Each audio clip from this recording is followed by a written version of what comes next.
Good day, YouTube. Just posting a new video. There's the cattle.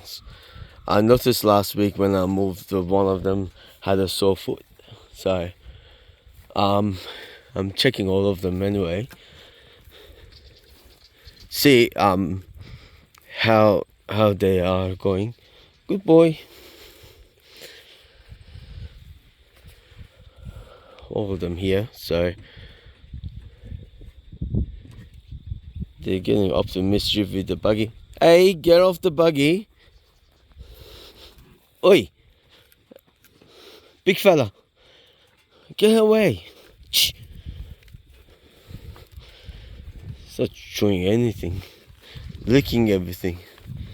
So as you can see, the cattle, they're doing okay. In this pasture there's a water, not much of it. The grass it's not, there's a little bit green over there, but that's pretty much it because it's been in the shade. So hopefully it picks up. These guys, they love the sense of smell of get off it. Oh. Of the buggy and me. They sense of smell, they're quite important. As you know, they're social animals, so they like to be with their friends, and they count me as their group.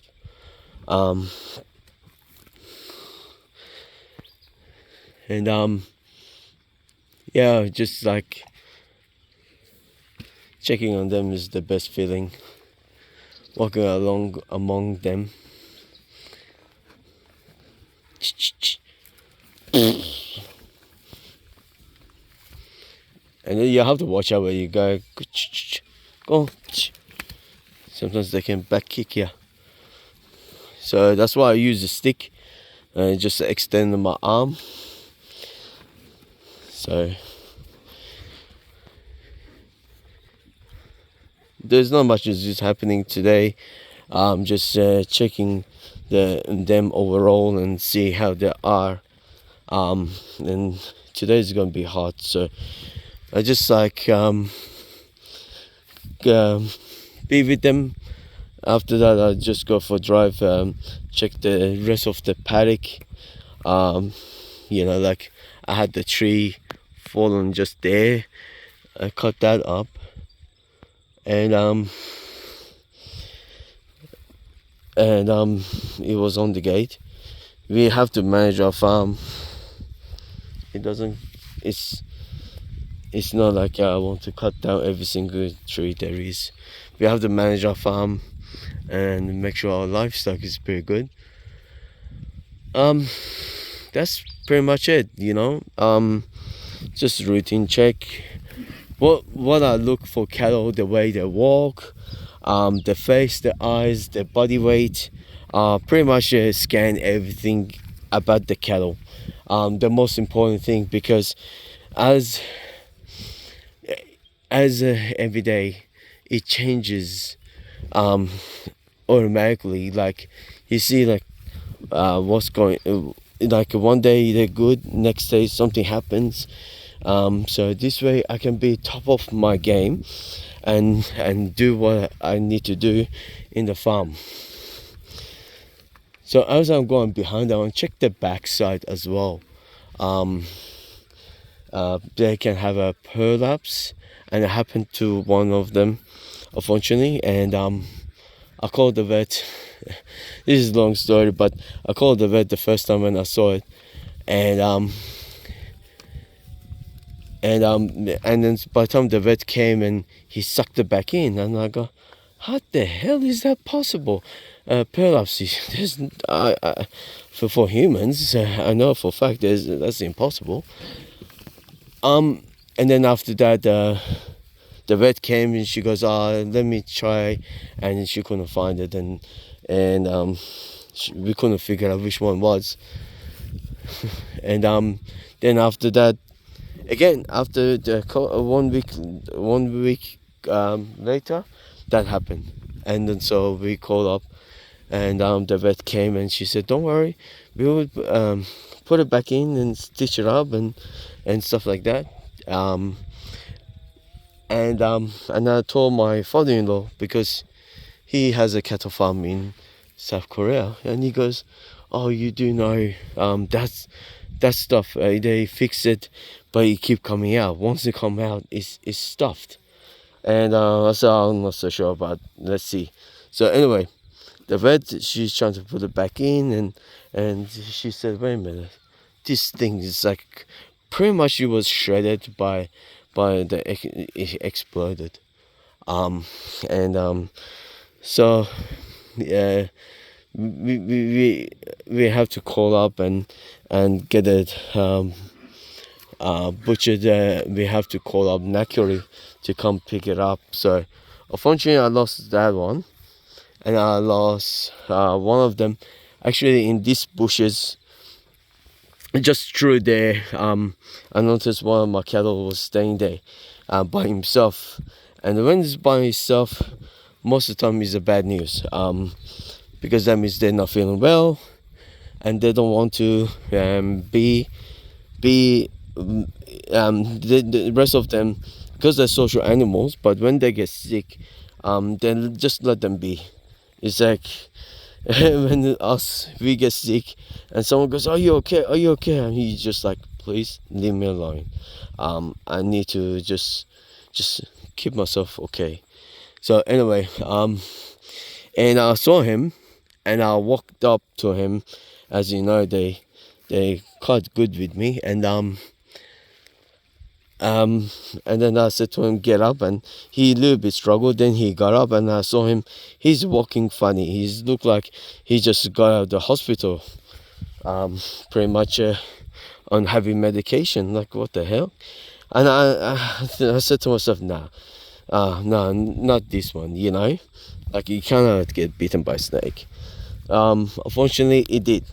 So he started walking, and after he just like got overtired, uh, and then I said, "Come on, get up," and because I want him to go with his friends. Good thing I didn't. Um, and oops. And then after that, he just went. Where's this dam is just there, and he just went there, and he got on, and he started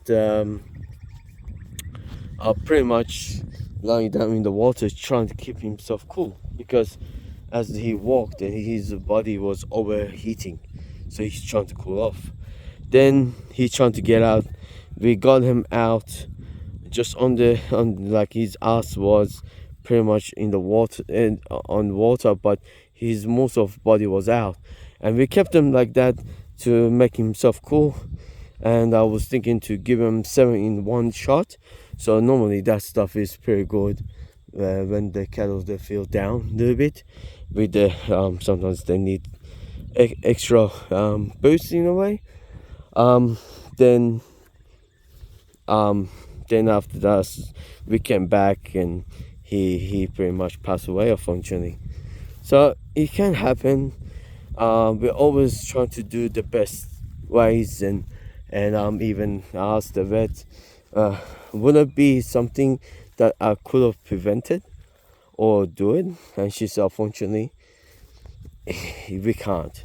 She said they get so many calls with people realizing their pet cattle or pet horse and stuff like that is get bitten by a snake. By the time they realize it's too late, and by the time then they start driving, even just around the corner, still it's too late. The whole venom took the whole body pretty much. So that's a real reality of farming.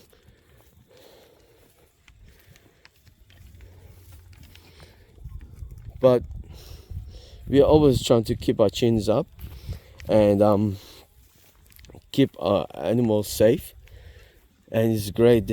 I see my cattle's eating and take easy, and they they come up to me when they see me. It's a great feeling, because that means obviously I'm treating them right, and that's the most important thing. For me, that's the most important thing. Because if I was mistreating them, trust me, these guys would not come near me at all. In fact, they will go through the fence and through anything, and that's when you need the dogs and chase them and run them. They're pretty much like that. You know, in here we can have a certain amount of cattle, and we look after them. Hopefully more rain. Hopefully rain comes and becomes greener. Because Black Angus, they need high grass feed, like more than anything else there is on cattle production. So yeah, so that's what's happening. So anyway, the video has gone too long. Sorry about this, and I hope see you next video. And thanks a lot for watching my video and subscribing. Thank you.